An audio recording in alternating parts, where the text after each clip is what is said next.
आइए जुड़ जाएंगे आप। ठीक है, चलिए देखिए, जो प्रयोगात्मक अनुसंधान है, ठीक है, हम प्रयोगात्मक अनुसंधान की परिभाषा पढ़े, हम प्रयोगात्मक अनुसंधान के अर्थ पढ़े, ठीक है, प्रयोगात्मक अनुसंधान की विशेषता पढ़ने जा रहे हैं। देखिए इसकी विशेषता क्या है। जो कुछ इस धरा पर, जो कुछ इस प्रकृति से लेकर के कृत्रिम तक जो कुछ है, उसकी अपनी कुछ अलग अलग क्या है, विशेषताएं हैं। चाहे जिस रूप में विशेषताएं, लेकिन सबकी क्या है, विशेषताएं हैं। उसी तरह से जो प्रयोगात्मक अनुसंधान है, अनुसंधान का मतलब जान लीजिए होता है खोज। क्योंकि शब्द ऐसा लग रहा है कि कभी कभी अनुसंधान के बारे में सोचने लग जाते हैं, लेकिन दिमाग में बना लीजिएगा, अनुसंधान का मतलब होता है खोज। ठीक है, इसकी इंग्लिश होती है रिसर्च। प्रयोगात्मक अनुसंधान का स्वरूप या विशेषताएं, यह किस स्वरूप में, किस रूप में इसकी विशेष, किस रूप में यह इसका प्रयोग होता है, या इसकी कैसी विशेषता होती है, इसको हम जानेंगे। पहला, स्वतंत्र चरों पर नियंत्रण।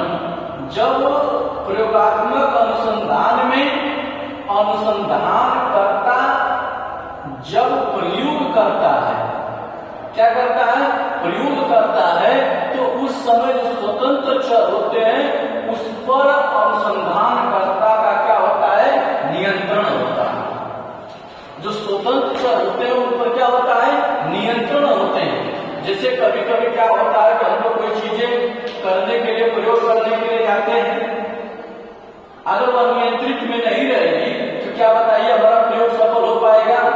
जिस तरह से हम उदाहरण ले लीजिए कि हम विज्ञान के स्टूडेंट हैं, हम किसके विद्यार्थी हैं, विज्ञान के विद्यार्थी हैं, और हमको प्रयोग करना है प्रयोगशाला में।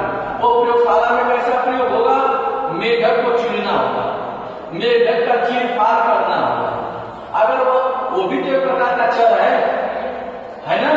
अगर उस मेढक को हम चीर फाड़ करने के लिए रेडी कर दिए, करने के बाद मेढक ही नियंत्रित में नहीं है, हम चीरेंगे कहां से, समझ रहे ना। तो इसलिए प्रयोग अनुसंधान में सबसे पहले स्वतंत्र क्या होता है, सबसे पहले जो चर होते हैं क्या होते हैं, स्वतंत्र होते हैं, और उन पर अनुसंधानकर्ता का क्या होता है, नियंत्रण होता है।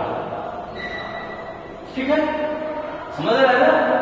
कहीं कोई पूछे चर क्या, चर की परिभाषा जानते हैं ना, चर को भी बता लीजिएगा कि चर क्या होता है, स्वतंत्र होता है। जैसे आप लोग कक्षा 8 में 7 में पढ़े थे, चर राशि, अचर राशि। चर को हम कहते थे कि चर राशि जो होती है चलती रहती है, अचर जो होती है उसमें कोई बदलाव नहीं होता है। उसी तरह से यहाँ पर भी अगला पॉइंट है स्वतंत्र चरों का परिचालन। देखिए जो स्वतंत्र चर होते हैं उनका अनुसंधानकर्ता के द्वारा परिचालन किया जाता है। परिचालन का मतलब उसको चलाया जाता है, उसको आगे बढ़ाया जाता है। इसकी प्रमुख क्या है, विशेषता है। अनुसंधान का मतलब समझ रहे हैं ना, खोज करता है। अगला क्या है, आश्रित चर का मापन। उस अनुसंधानकर्ता द्वारा प्रयोगशाला विधि में, प्रयोगात्मक अनुसंधान में जो आश्रित चर होते हैं, आश्रित चर का मतलब एक दूसरे पर जो निर्भर होते हैं। चर जो होते हैं, कुछ चर स्वतंत्र होते हैं, कुछ चर क्या होते हैं, निर्भर होते हैं। जिस प्रकार से हम लोग विज्ञान पढ़ते हैं कि सजीव, परजीवी, स्वजीवी, कुछ लोग किसी दूसरे पर निर्भर होते हैं, कुछ लोग खुद खाना बनाते हैं। उसी तरह से चर भी होता है, कुछ स्वतंत्र चर होते हैं, कुछ एक दूसरे पर आश्रित चर होते हैं, तो उनका मापन हो सकता है। अगला पॉइंट, स्वतंत्र चर से आश्रित चर की ओर। स्वतंत्र चर से आश्रित चर की ओर, यानी कि जो स्वतंत्र चर होते हैं अनुसंधानकर्ता द्वारा जो प्रयोगात्मक प्रयोगशाला में जो उनका प्रयोग होता है, खोज होता है, सबसे पहले किसके तरफ बढ़ते हैं, स्वतंत्र चर।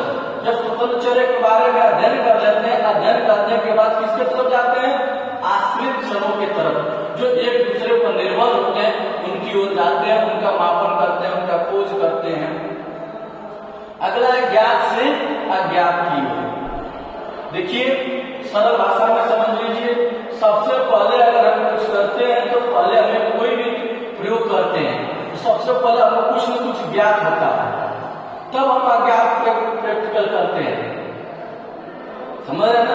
जब तक हमको ज्ञात कुछ नहीं रहता हम अज्ञात की तरफ नहीं बढ़ते हैं। समझ रहे ना?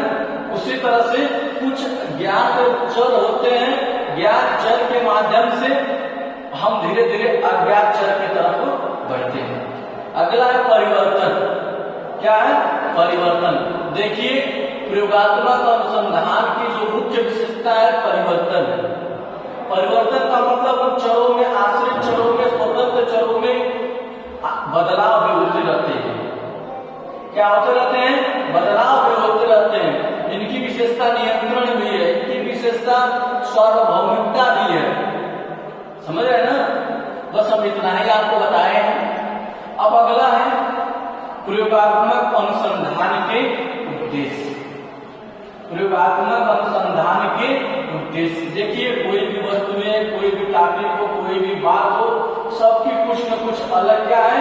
विशेषताएं हैं। आपकी भी कुछ विशेषता है, हमारे भी विशेषता है, इस ब्लैक बोर्ड की भी विशेषता है। इस धरा पर जो कुछ दिख रहा है और जो कुछ नहीं भी दिख रहा है उसकी कुछ न कुछ क्या है? विशेषताएं हैं।